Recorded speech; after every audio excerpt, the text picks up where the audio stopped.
animales que cambian de color según la estación del año, pájaros, muchos pájaros, leyendas antiguas, robots, paisajes apocalípticos y mujeres que pintan, nuestra invitada de hoy es una experta en crear escenas a todo color en las que nos sumerge con su expresivo trazo e imaginación. Solo estas rocas separan el mar del cielo.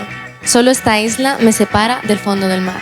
Esta frase proviene de La Isla, una de las novelas gráficas de nuestra invitada de hoy, que es Maite Alvarado. Bienvenida, Maite. Hola, chicas. Bueno, dentro de intro de Mesa de Dibujo. El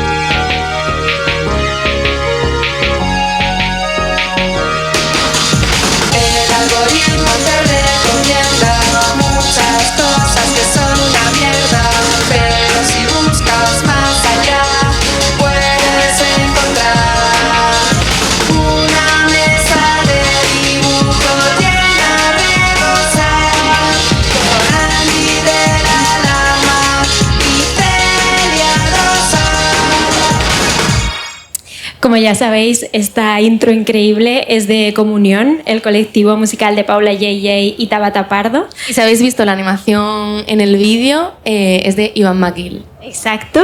Y bueno, estamos muy agradecidas de estar aquí. Gracias a Pedro Toro, gracias a toda la organización del Crunch, el Festival de Cómic de Alcalá de Henares.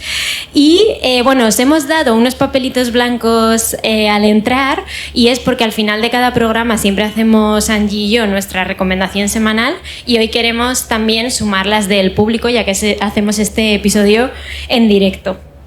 Bueno, Maite, encantada de que estés aquí. Encantada estoy yo de que me hayáis invitado a participar. Una cosa que... Bueno, nosotras te conocimos, sabemos que vienes del mundo del fanzine porque pudimos ver algunos de tus trabajos como Corre, corre, caballito, precisamente en el Rayito Fest, que es un festival que se hace en Badajoz, que se hizo la primera edición en este puente de diciembre, y allí había un puesto con el alumnado de la escuela, y queríamos como que nos contases qué relación tienes con Badajoz, que empieces contando por ahí. Mi relación con Badajoz es que soy de Badajoz y vivo allí. Y bueno, yo creo que fue que hacer cosas en la periferia, fuera de un poco de los núcleos donde parece que pasa todo, ¿no? Es algo importante y bastante necesario. Y del Festivales como el Rayito, que no sabía que habéis estado.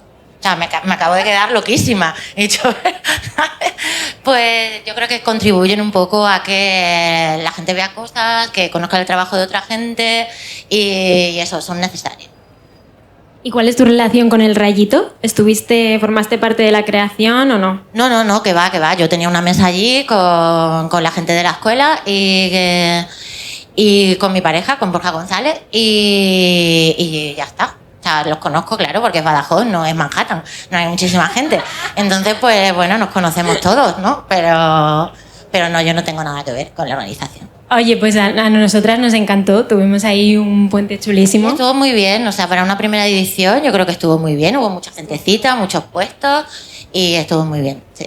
Estuvo genial. Y justo el fanzine que ha mencionado Angie, Corre, corre, caballito, haces algo que luego, leyendo el resto de tu obra que hemos podido leer, con los fanzines que nos has mandado, con las novelas gráficas que hemos podido leer, haces un ejercicio en Corre, corre, caballito de repetición de una misma imagen, que es una chica montada a caballo, y vas haciendo variaciones de luz y color. Y queríamos preguntarte cómo se te ocurre este ejercicio que te impones a ti misma, y luego sabemos que a veces das talleres o clases, si hay algún ejercicio como este que le pides a tus alumnos. Bueno, empecé a hacer este fanzine, creo que fue el verano pasado, porque llevaba un tiempo además sin trabajar mucho, porque nos hemos mudado, porque tal, bueno, la vida. Y era un poco un ejercicio para saber dónde estaba y a dónde quería ir, ¿no? Y entonces yo creo que repetir la misma imagen, me cogí una foto de stock, súper, que de hecho tenía puesto encima y stock, tal, de internet, y era un poco repetir la misma imagen cada día para ver qué pasaba, ¿no? Dónde te encontrabas, qué salía de ahí, ¿no? Sin pensártelo mucho, era repetir, a ver qué va saliendo, ¿no? Y bueno, aunque no soy así como... No tengo como mucha experiencia tampoco dando clases y talleres, es algo que que estoy desarrollando ahora hace poquito, más bien, ¿no? Algunos talleres de fanzine, algunas clases en concreto. Ahora estoy preparando una clase en color, de color para los chicos de la escuela esta que hay en Badajoz, de Mirada y Voz. Y sí que se va a plantear un ejercicio, pero más relacionado con cómic, ¿no? que con ilustración, que utilicen el color de una manera no simplemente estética, no para que quede bonito, bien tal, sino que tenga una función o bien narrativa o bien expresiva, ¿no? Que es un poco una parte de lo que yo desarrollo en mi trabajo. Qué chulo. Y bueno, tengo entendido que estudiaste audiovisuales, ¿no? Y llegas al cómic después de trabajar varios años montando vídeos o trabajando con productoras audiovisuales. Es algo muy interesante porque en esta segunda temporada de Mesa de Dibujo hemos podido hablar con autoras como Bea Lema o Quan Zu, que también se empiezan a dedicar al cómic más adelante, como que hacen un cambio laboral en sus vidas para dedicarse de lleno al cómic. En tu caso, ¿cómo fue este cambio? ¿Y fue radical o fue una cosa que fue pasando poco a poco, como vienes del fanzine? A ver, claro, yo estudié comunicación audiovisual, trabajé bastantes años como en postproducción, tanto en edición de vídeo como en grafismo. Y claro, nunca puedo hablar de un rollo vocacional con el cómic, ¿no? No era algo que siempre he querido hacer cómics, siempre he hecho fanzines. No, en mis primeros fanzines yo tenía ya 30 y tantos, ¿no? Y mi primer cómic tenía 37.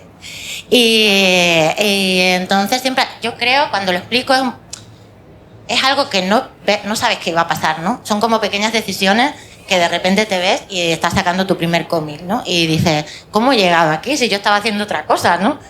Pero poco a poco, ¿no? Vas diciendo, vas tirando por aquí, vas haciendo cosas, vas tal, y se termina convirtiendo el libro en general, el cómic en general, en tu medio de vida, ¿no? En lo que haces y en lo que está ahí, ¿no? Siempre, ¿no? Porque ya siempre esto que te encuentras con gente te preguntan, ¿qué estás haciendo ahora? Y yo digo, pues un cómic. Y es como, siempre que te vemos estás haciendo un cómic, claro, porque después de un cómic hay otro cómic. Entonces es como si hicieses un cómic, ¿sabes? ¿No? Van tomando diferentes formas, pero es un cómic que te lleva toda la vida, ¿no? Qué bonito. Bueno, ha sido increíble poder acercarse a tu obra de esta manera. Aquí tenemos aquí arriba La Isla y Gabriel Munter, que luego vamos a hablar de cada libro. Pero como decíamos al principio, en tus novelas hay cosas que se repiten, ¿no? Como mujeres paseando solas, bicicletas, pájaros y temas como, por ejemplo, el duelo, que está muy presente en obras como La Isla o en E19. Y todos los personajes son súper complejos y yo te quería preguntar como qué partes de ti hay en los personajes que escribes. A ti te lo voy a contar. No, era broma. Me encanta. No. A ver, mis cómics son, evidentemente, yo soy una persona pudorosa, nunca basaría mis cómics en mi propia persona ni en mis propias experiencias. Entonces yo siempre me oculto un poco. Claro que hay partes de mí en cada cosa, ¿no? O preocupaciones, o obsesiones, o cosas que se repiten. Yo creo que realmente el número de temas que una autora, un autor lleva a cabo o tal, es bastante limitado. Siempre estás hablando de lo mismo. Yo a veces me considero como muy pesada, ¿no? Es como siempre estoy con lo mismo y dando vueltas a la misma cosa y siempre se repite y voy girando alrededor, ¿no? Pero yo pretendo que toda esa parte de mí, que más mi propia experiencia, siempre esté un poco oculta, ¿no? Porque yo también creo que la ficción es una parte importante de cómo relacionarnos con el mundo, ¿no? Y con lo que nos pasa. Entonces, quitarme yo del medio, o sea, no estar muy presente en mi obra como esta es Maite, esto me pasa, esto tal, para mí también es un ejercicio que creo importante. De hecho, bueno, tratas varios géneros en tus cómics y en tu obra, como la ciencia ficción. Hay un cómic que hiciste que se llama End of the World, The End, que se llama The End y que trata sobre el fin del mundo. Hay paisajes nocturnos con un estilo que yo veía como muy estadounidense, como que me llevaba como a un sitio de tipo Twin Peaks, como unas escenas nocturnas con colores así, el verde, el azul, chillón, el rosa. Y hay mucha melancolía y ciencia ficción también en tus historias y queríamos preguntarte cuáles son tus influencias. Esa es la pregunta que más odio de todas. Lo siento. Sí, no, explico.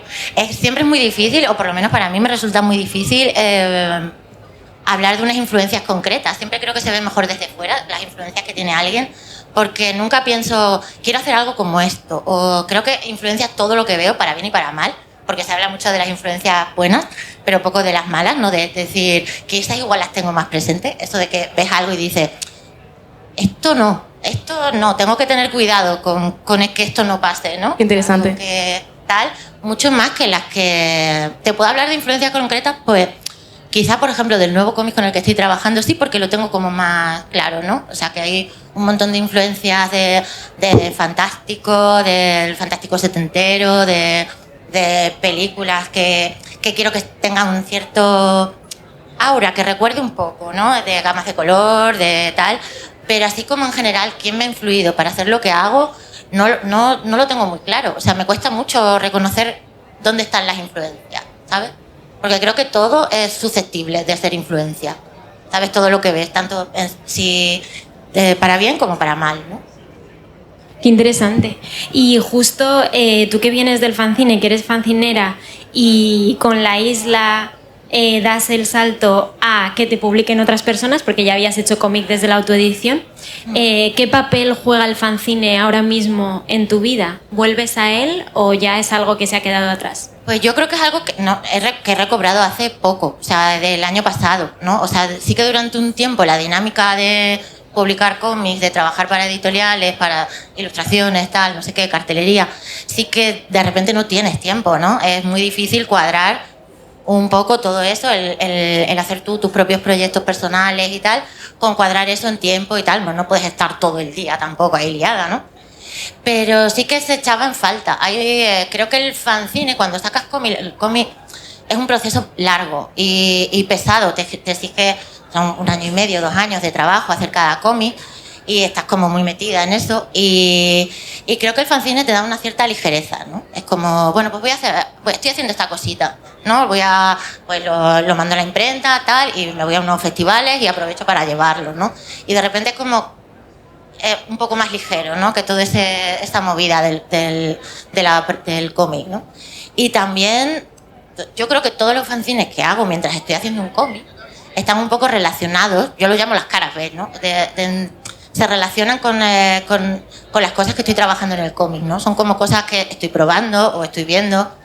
Los cómics del año pasado, que es el Corre, Corre Caballito y el It's the End of the World, están relacionados con el cómic que estoy trabajando. Quizás no directamente, o sea, no es que tal, pero sí que hay cosas que yo sé que están ahí, porque mi cabeza está ahí, ¿no? Entonces también es una forma de probar y una forma un poco de desestresar todo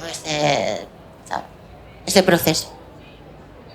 Y antes habíamos mencionado E19, ¿no? Este cómic sobre el duelo, esta ciencia ficción, que si no me equivoco es tu primer cómic. Y cuando estuvimos hablando contigo para preparar este podcast, nos contaste que tuvo un proceso un poco particular. ¿Nos quieres contar cómo fue enfrentarse a este primer cómic? Claro, es que yo me vine muy arriba, o sea, muy arriba con E19, y nunca había hecho un cómic, había hecho un intento anterior de hacer un pequeño fanzine y terminé 4 páginas. 4, estoy siendo generosa, creo, un par de páginas, y entonces no se me ocurrió nada mejor que decir, bueno, pues voy a hacer uno de 64, ¿sabes? Así tal. Y entonces pues fue un sufrimiento para mí, o sea, lo pasé realmente mal y no quise volver a hacer cómic durante bastante tiempo. O sea, yo creo que me he venido un poco arriba, creía que podía hacer cómic y va a ser que no, ¿no? O sea, igual no puedo, ¿no? Igual no quiero, ¿no? Entonces fue un poco... Volví a hacer otro fanzine ya unos años después y dije, oye, mira, pero si no estaba tan mal, ¿no? O sea, igual sí que puedo intentarlo, ¿no? Y entonces ya cuando preparé un poco después el proyecto para La Isla. Y, o sea, como cuando ves tu obra también tiene una parte como súper plástica, ¿no? Es como la imagen tiene muchísimo peso, aunque tenga un relato y una narración por encima de incluso la palabra, ¿no? O sea, podrías hacer cuadros y obras de arte, pero sin embargo decides hacer cómic, que es como súper chulo. ¿Por qué? ¿Sabes? Como, ¿por qué eliges ese relato en vez de hacer un lienzo, ¿no? Que también podrían ser, o sea, cada viñeta que haces podría estar en un museo. Porque, claro, o sea, me interesa todo el apartado plástico del cómic, de la ilustración, de la pintura, pero también hay algo que me interesa mucho y es cómo todas esas imágenes se relacionan entre sí para crear una sola unidad, ¿no? O sea, cuáles son los significados que al juntar todas esas imágenes puedes crear, ¿no? Y también disfruto mucho con todo esa construcción del cómic, ¿no? Que tienes que... yo siempre trabajo pensando en cómo va a ser la experiencia de leerlo, ¿no? O sea, cómo va a ser lo que se va a enfrentar la persona que lo va a leer. Y entonces me gusta mogollón la construcción de qué va a pasar, cómo va a pasar, el ritmo que tiene que llevar y cómo todas esas imágenes individuales terminan relacionándose entre sí para tener un significado único, ¿no? O sea, o una única unidad, ¿no? Y bueno, Maite, el mundo del cómic es un tanto solitario, ¿no? El proceso de hacer un cómic. Entonces, nuestra pregunta es, ¿te ves compartiendo proyecto con algún colega de profesión, ya sea en el guión o en el dibujo? ¿Alguien con quien no hayas trabajado ya? Sí, ¿por qué no? A mí me gusta probar cosas, ¿sabes? Y obviamente creo que preferiría hacer la parte de dibujo que hacer la parte de guión y que otra persona dibujara.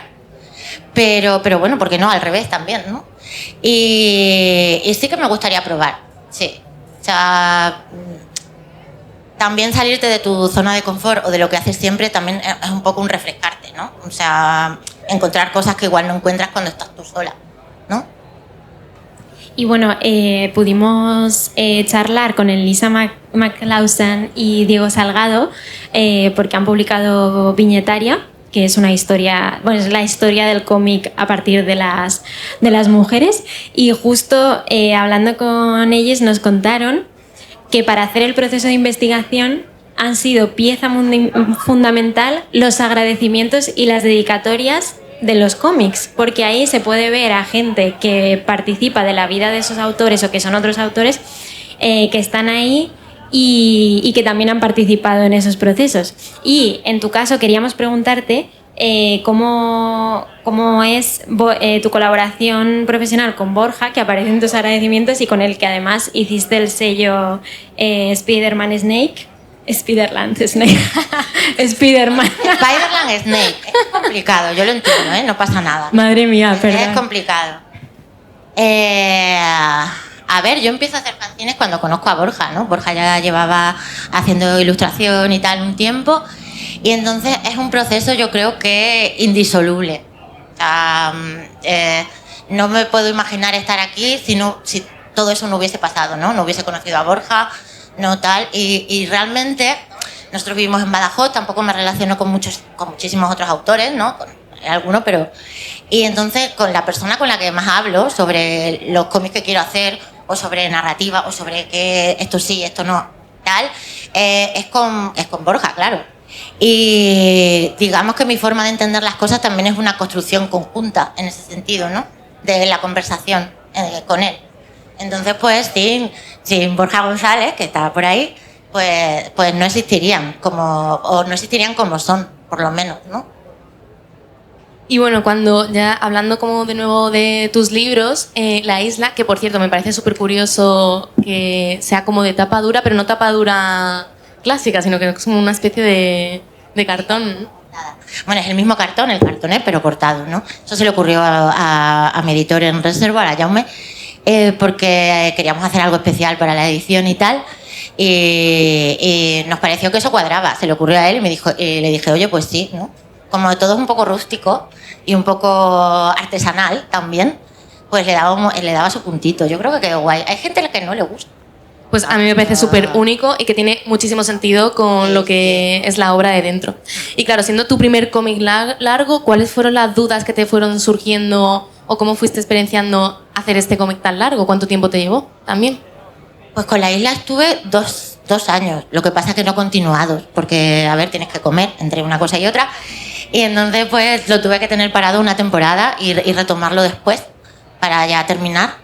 Y la verdad es que fue un proceso súper disfrutón. O sea, lo pasé súper bien haciendo La Isla. porque, bueno, tenía una pequeña escaleta, digamos, de lo que va a pasar, porque yo tampoco me escribo un guión ahí y tal, porque no...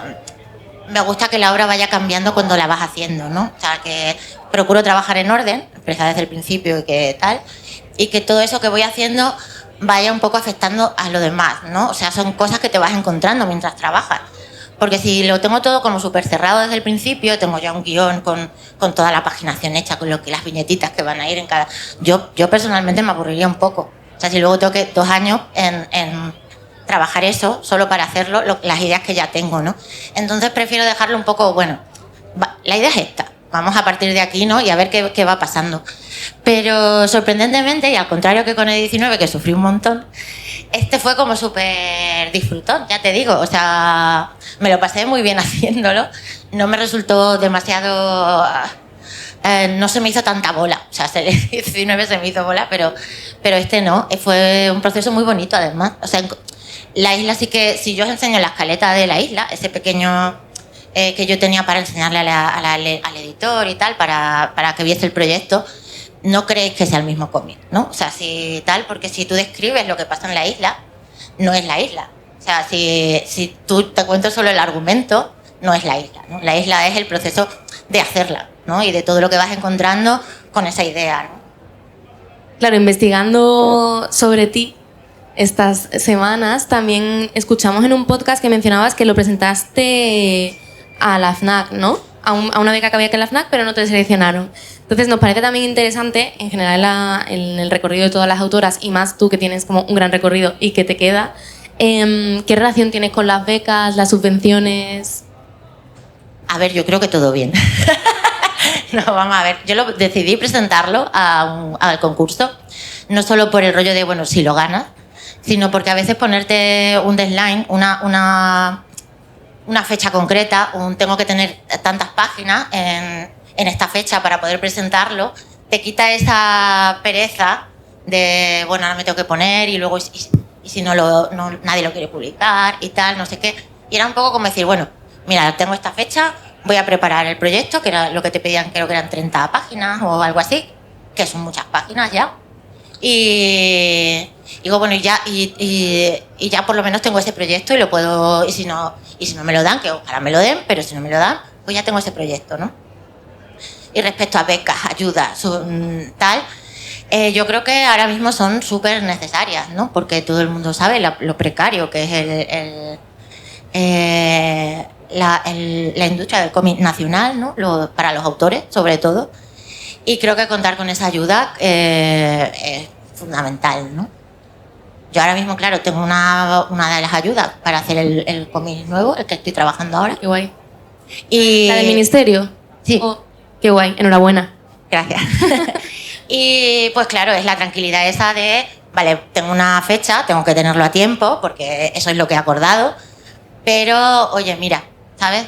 Primero no tienes que compaginar tantísimas cosas como sueles tener que hacer para que todo cuadre, ¿no? Para tener una vida y tener un cómic. Y una cierta libertad y un cierto decir, bueno, vale, tengo este tiempo para hacer esto, ¿no?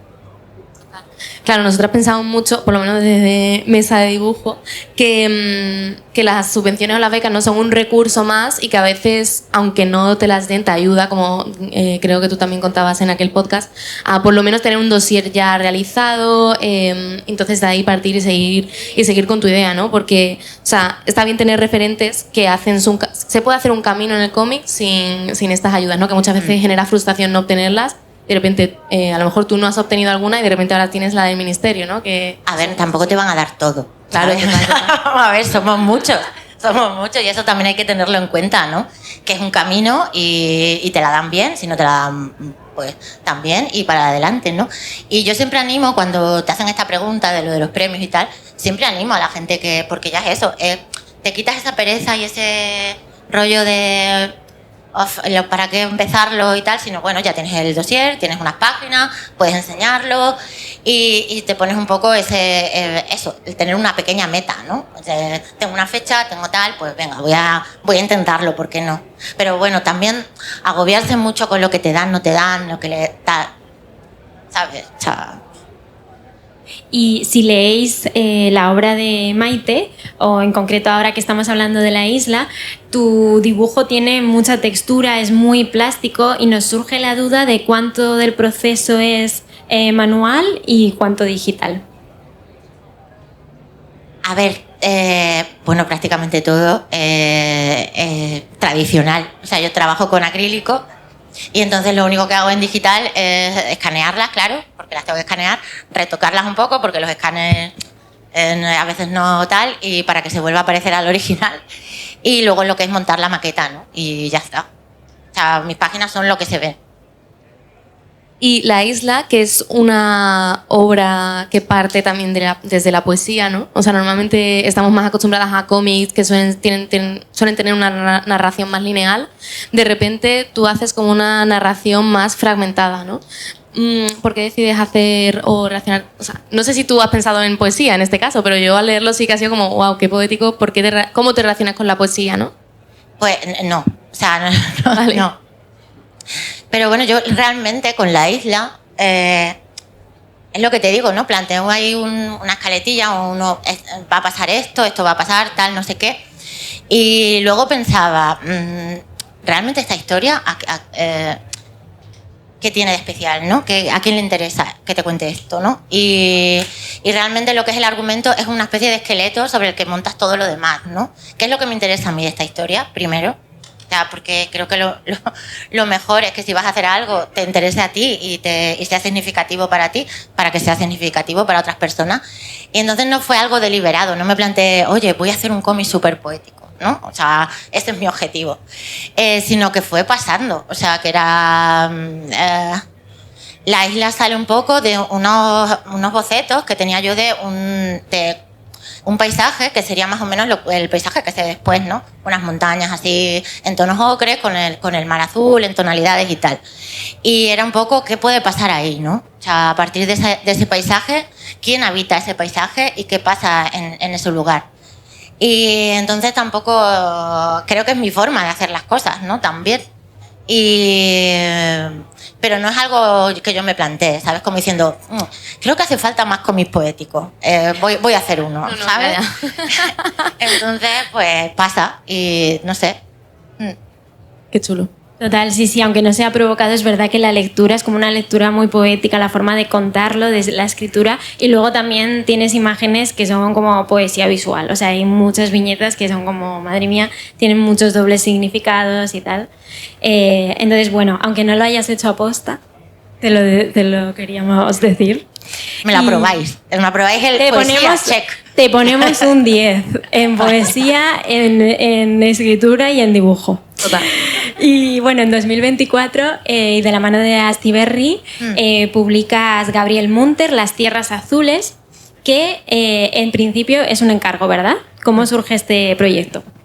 Bueno, pues forma parte de una colección, ¿no? La Astiberri tiene una colección con el Thyssen que se hacen cómics de determinadas exposiciones que al museo le interesa que tengan este formato también. Y bueno, me contacta Eloís, la editora de Astiberri, conmigo para ver si me interesaba. Y yo le dije que sí, claro. O sea, no, ¿por qué no? Claro que sí, ¿no? Y tampoco tenía muy claro porque Gabriel Munter no es una pintora especialmente conocida aquí en España, sobre todo. Espero que después de la exposición y tal tenga un poco más de tal. Pero yo conocía algún cuadro porque a mí me gusta el expresionismo y conocía alguna cosa suelta, pero no tenía muy claro quién era ni nada. Y entonces acepté un poco a ciegas, diciendo, venga, va, a ver qué pasa, ¿no? Porque ya lo he dicho antes, a mí me gusta probar cosas. Y venga, vale, vamos a ver qué sale de aquí, ¿no? Y luego, pues lo disfruté un montón, la verdad. También. ¿Y puedes también hablar? fue muy disfrutón. ¿Y puedes hablarnos un poco de quién es Gabriel Munter para la gente que no pudiera Sí. ver la exposición? Bueno, Gabriel Munter es una pintora alemana que se relaciona principalmente con el expresionismo y con el jinete azul, aunque ella tuvo una carrera súper larga y esa era una de las cosas que tanto en la exposición como en el cómic queríamos un poco remarcar, ¿no? Sacarla de ese rollo momentáneo de expresionismo, Kandinsky, jinete azul, tal, y sacarla un poco como esa artista dedicada a la creación, ¿no? Durante toda su vida. Y bueno, es más conocida por eso, por ser una de las integrantes del Jinete Azul, pero luego desarrolla su carrera hay muchos baches, ¿no? Hay mucho, la atraviesa la guerra, ¿no? Las dos guerras. Y hay ahí como muchos baches de lo que supone toda esa andadura vital, ¿no? En su propia obra, pero ahí se mantuvo ella tal, ¿no? Y eso. Pues en esta novela gráfica partes de 5 cuadros en específico de la autora, aunque creo que seleccionas 11 para que te inspiran como a crear esta pieza, ¿no? Y esta de nuevo es de las que tú igual dices que no es personal, pero ¿dónde empieza Gabriel y acaba Maite? ¿Cómo fue? Porque claro, es como súper intenso meterse de repente en una vida ya vivida, ¿no? A ver, yo creo que hay como por mi parte, una búsqueda de intentar establecer un diálogo con su forma de entender la creación, digamos, creo, ¿no? O sea, lo que yo me planteé es qué podía haber en común, digamos, ¿no? Y intentar entender esa idea de el registro vital, del arte como una especie de registro vital de tu presencia en el mundo, ¿no? Que yo creo que un poco es lo que, o por lo menos lo que a mí me transmitía ver todos esos cuadros donde Gabriel representa sus momentos cotidianos, los paisajes que la rodean y todo lo que la gente la que conoce, sus personas cercanas, ¿no? Esa idea de registro, ¿no? Mi presencia en el mundo va a quedar patente en todo mi trabajo, ¿no? Y entonces intentar un poco enlazar con esa idea, ¿no? Y aprender más que nada, porque no es una idea que en mí existiese, ¿no? Pero sí que es una idea que empieza a interesarme a partir de trabajar en el libro.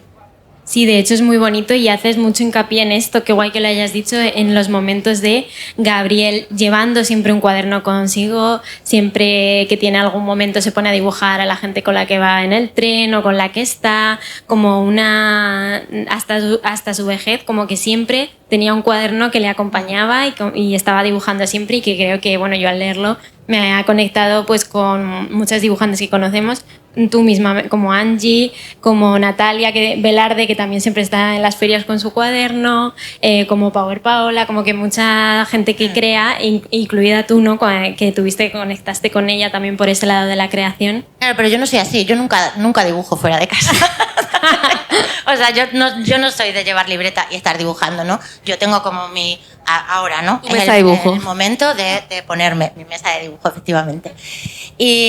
Pero para ella yo creo que era la forma de establecer una relación con lo que le rodea, ¿no? Con estar presente, ¿no? Estar viva y estar ahí, ¿no? Y yo creo que era un poco lo que a mí me decía, lo que yo saqué de ver sus cuadros y de documentarme. Y sobre las libretas, cuando yo estaba haciendo la documentación y tal, vi un documental, que salía parte de lo que tienen en el archivo de la Casa de Murnau, que es el museo oficial, y entonces salían todas esas libretas, pero es que era una mujer de libretas hasta un punto loquísimo, porque había libretas en las que apuntaba las películas que veía, ¿sabes?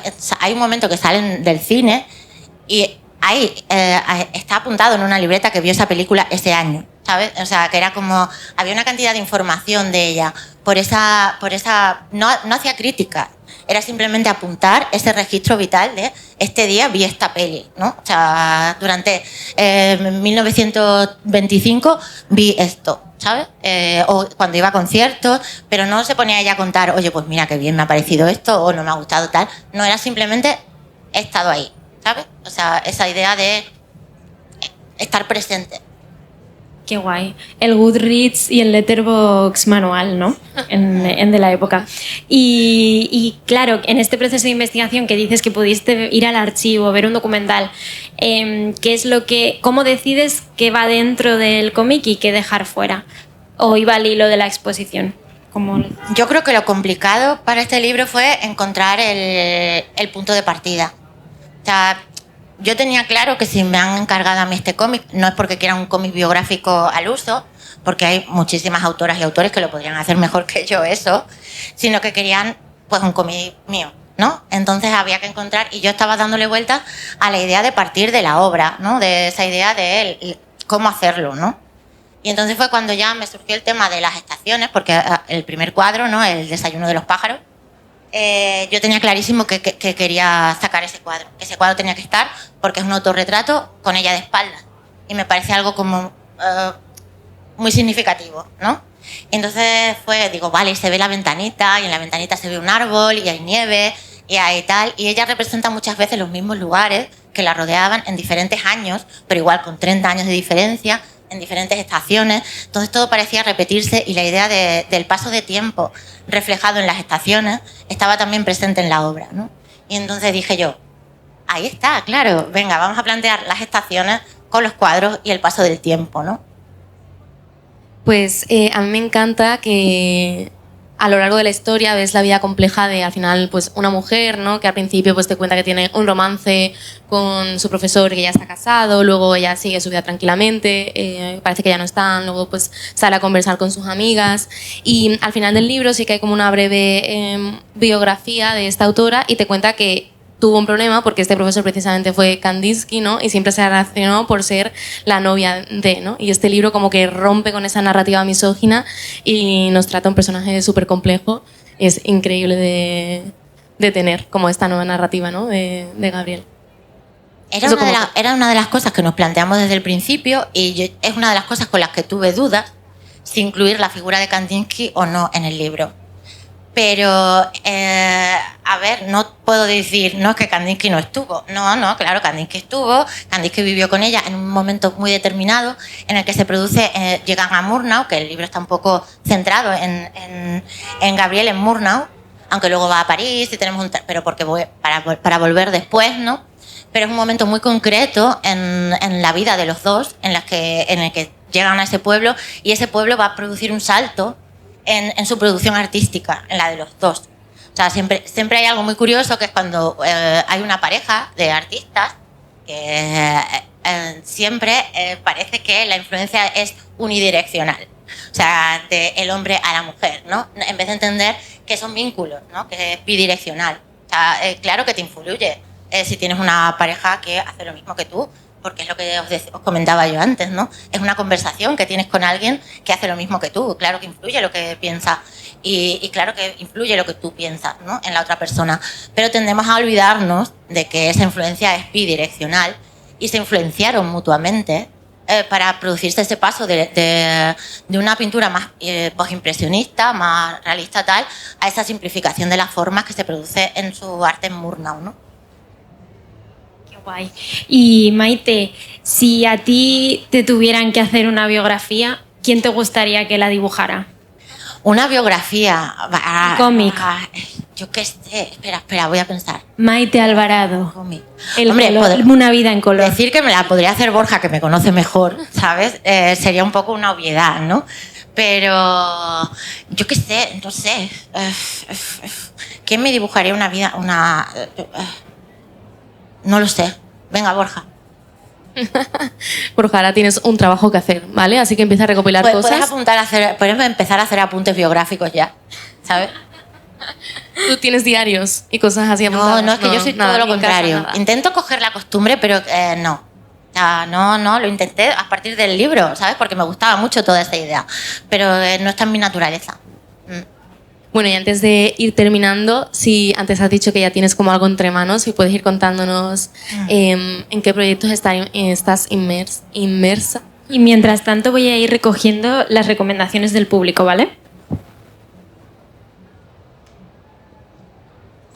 Vale, perdón, se me ha ido un poco. Vale, pues sí, estoy haciendo un cómic nuevo, es un cómic así que quiero que sea un poquito más extenso, a ver si llego. Y es un cómic fantástico, porque a mí lo que realmente me gusta es el género fantástico, yo creo. Y, a ver, por daros así como un tal, es un cómic que va de dos chicas que trabajan haciendo espectáculos en fiestas de gente rica. Y a partir de ahí, eso es todo lo que voy a contar. Cuando lo empezaste, al terminar Gabriel Montero. No, que va. Llevo muy poquito, por eso no os voy a contar. Vale. Porque no sé qué va a pasar. No puedo contar nada. Sí, llevo muy poquito. Debería llevar más. Bueno, Maite, te vamos a pedir, si no te importa, que nos firmes en nuestro cuaderno de mesa de dibujo. Claro, encantada. Entonces, si quieres, mientras tanto, nosotros vamos a hacer las recomendaciones Un segundito, voy a quitar ahí. No sé si prefieres que te acerquemos la mesa para que puedas apoyarte, porque así al aire... Sí, no, tengo yo mis lápices aquí, no te preocupes.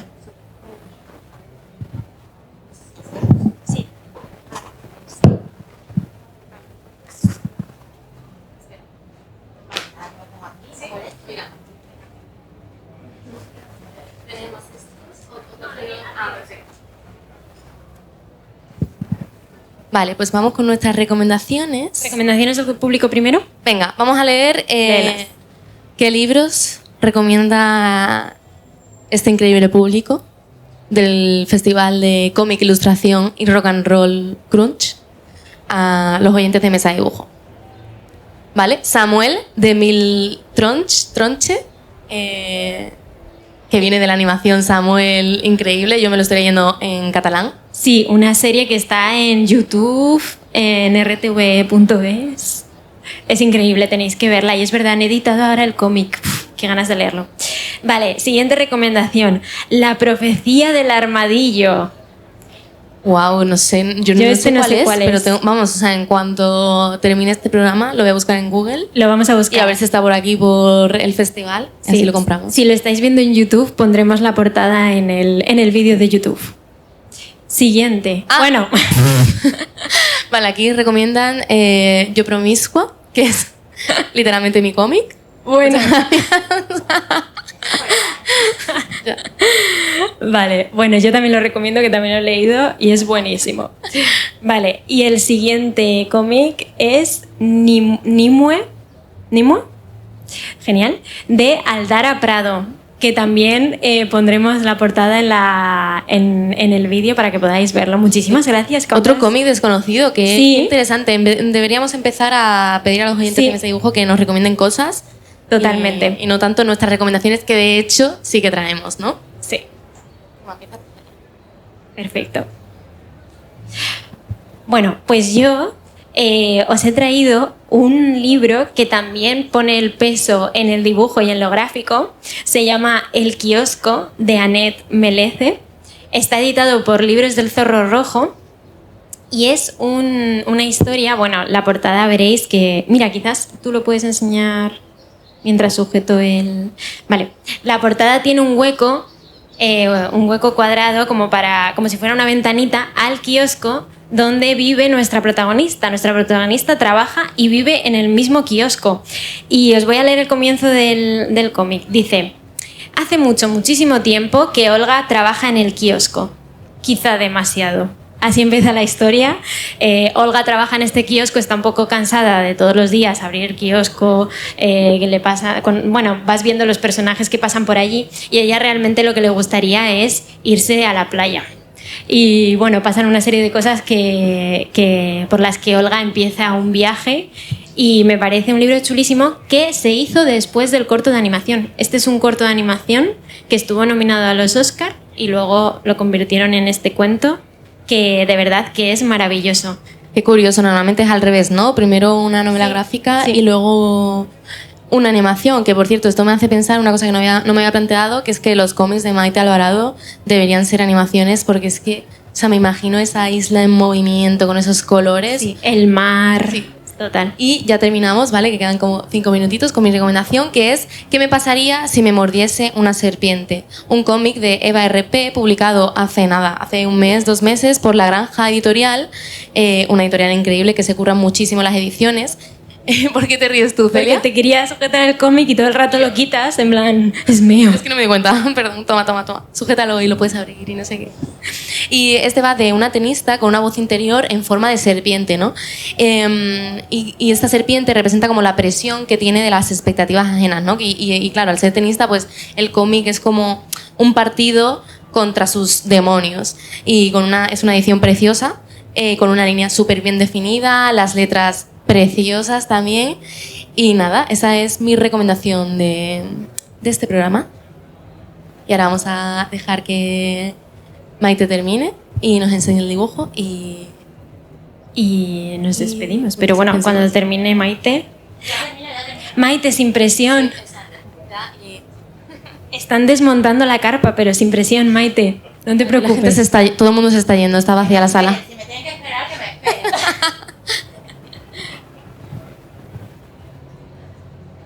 Bueno, desde aquí lo estamos viendo precioso, ¿eh? Lo que estamos viendo es espectacular. Y qué bonito verla dibujar en vivo. Es que tendríamos que poner una cámara aquí. Eso es... Y a lápiz. Casi nadie está dibujando a lápiz. Muy fuerte. Voy a traerme los acrílicos aquí ya. Qué bonito. Precioso. Este personaje, increíble. ¿Se lo Mira, quieres si quieres enseñar? Sí, lo enseño al público. Oh, increíble. Aquí Pues tenemos. Maite, muchísimas gracias. Y muchas gracias Un placer. al Crunch. Y estaremos atentas a tu increíble obra. Sí, ganas de leer la siguiente. Muchísimas gracias por venir, Maite. Un aplauso.